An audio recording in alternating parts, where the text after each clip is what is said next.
What's up, guys? So if you want to spend only around 300 bucks, today we're going to be doing a top 5 on the best smartphones for that price range. We usually do around 200, but got a request to do 300 today. And the first one I want to look at is a phone that I've actually been using for a while now, is the Galaxy A51.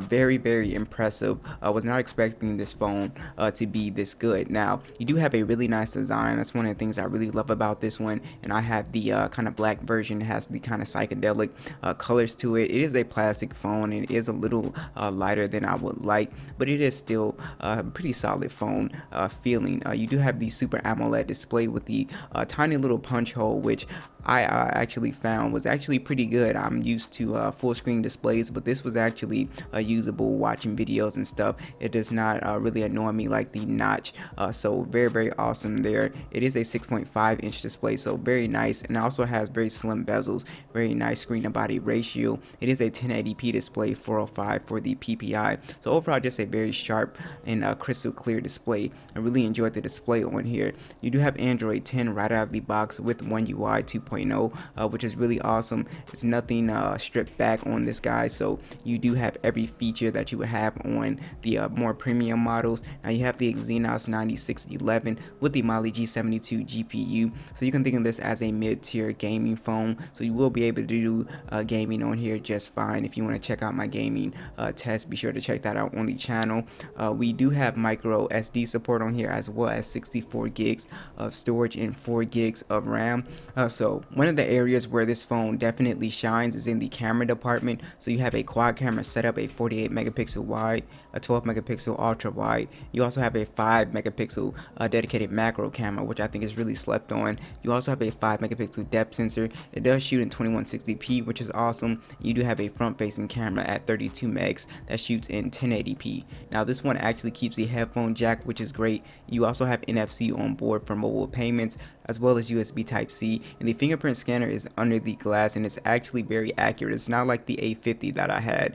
It's very accurate, so I really like that. And you have a 4000 milliamp battery, which will get you amazing battery life, especially if you are a light user, or even if you're a gamer. You will still be very satisfied with this phone, so this would be one of the first ones I would check out. Alright, so next is the Pixel 3a. This went down to 300 bucks, and this phone was slept on. It got great reviews. I was able to use it, and yeah, it was really good. It's got the same camera. The Pixel 3 takes amazing photos, the best photos you're gonna get in this price range. It does have a plastic back, so it's made out of plastic, not as premium as the Pixel 3. That's where they cut the costs. You do have a really nice OLED display, 5.6 inches. It is kind of compact, so if you don't like small phones, you might not like this one. 1080p, 441 for the PPI, so again, very sharp, always on display. Now you have Android 10 on here, and of course you're going to get updates very fast with the stock Android experience, so no skins, which is always great if you're into that. You do have the Snapdragon 670 with the Adreno 615, so again,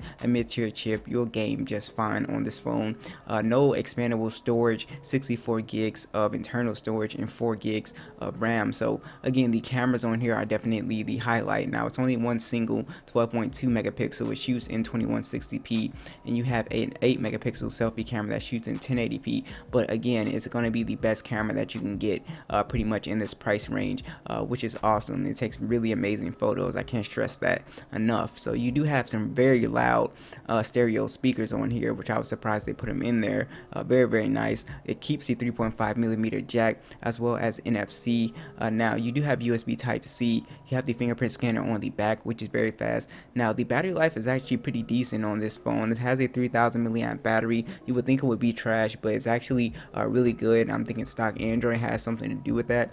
Now you also have 18-watt fast charging as well. So overall, if you're looking for just an excellent camera phone, this is going to be the one for you. Next is the Xiaomi Mi 9 Lite. So this is again around 300 bucks, and this one kind of flew under the radar too. It's a pretty nice phone. So you do have a glass back on here, aluminum frame, so very nice premium design on here. The Super AMOLED display at 6.39 inches. You do have a 1080p display with the little water drop notch, 403 403 for the PPI. Now you do have MIUI on here, and you will get the latest version of Android if it doesn't already have it. MIUI 11 in the Snapdragon 710 along with the Adreno 616. Again, all these mid-range phones are going to be sufficient for gaming. Now you do have micro SD card support, as well as 64 gigs of internal storage and 6 gigs of RAM, which is really nice.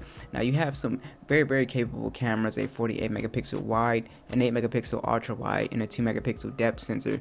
It does shoot in 2160p, and the selfie camera is 32 megapixel, shoots in 1080p. You also have that 3.5mm jack, which is great as well. And this phone actually has an infrared port, so if you're into like controlling your TV with your phone, this will be great. And you also have NFC for mobile payments.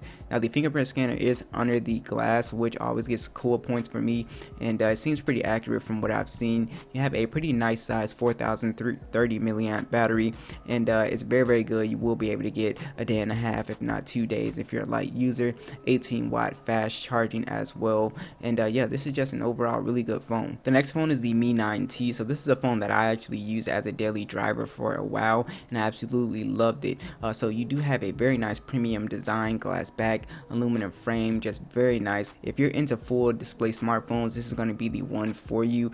Now you do have a 6.39 inch display, 1080p 403 for the PPI. Beautiful display. I mean, it's really nice. And you do have Android 10 with MIUI 11, the Snapdragon 730 along with the Adreno 618, so pretty decent for gaming, no problems there. You do have not have micro SD support, which I kind of missed on this phone. You do have 64 gigs of internal storage, which I don't think was enough, but I mean, it is what it is. And you do have 6 gigs of RAM. Now you have actually some really good cameras, a 48 megapixel wide, an 8 megapixel telephoto, and a 13 megapixel ultra wide, shoots in 2160p. Now you can download Gcam, and I noticed definitely an improvement as the application gets updated. You do have the motorized pop-up camera that shoots in 1080p, and the cool thing about that is that you can actually use it as a notification indicator. It lights up red when you get a notification, which is very awesome. A 3.5mm jack, as well as NFC on board with USB Type-C, a really nice 4000 milliamp battery. I got around 8 to 9 hours of screen on time, which is great. And you also have 18-watt fast charging, so I really love this phone. It's a beast. Last on the list is the Galaxy S9. So this one is around 300 bucks as well, and I expect this one to go down in price too. So I expect this one to go down to 250 because of the new phones that are coming out this year. Now you have a glass back, aluminum frame, IP68 dust and water resistant. You also have the Super AMOLED display, which is beautiful. It's a 5.8-inch display, 1440p, 570 for the PPI. Just a beautiful phone. It isn't always on, of course. You have Android 10 with One UI 2.0, the Exynos 9810 or the Snapdragon A45, depends on which model you get, along with the Mali G72 or the Adreno 630. You do have micro SD support, as well as 64 gigs of storage on board. Now you also have 4 gigs of RAM, so this phone was pretty snappy when I was using it. No issues there. Now you have only one single camera, a 12 megapixel wide, but you'll be surprised that it still takes excellent photos. It was actually able to rival the iPhone 11 in my comparison video. So you do have a 2160p recording as well. Now you have an 8 megapixel selfie and a 2 megapixel dedicated iris scanner, which was kind of hit and miss. It didn't work all the time, and the video does shoot in 1440p on the front.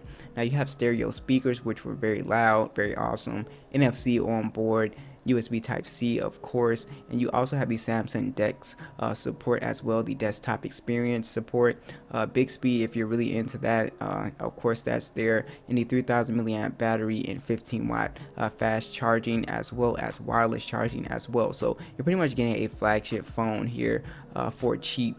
So that's pretty much it. Thanks for watching. I will catch you guys in the next one.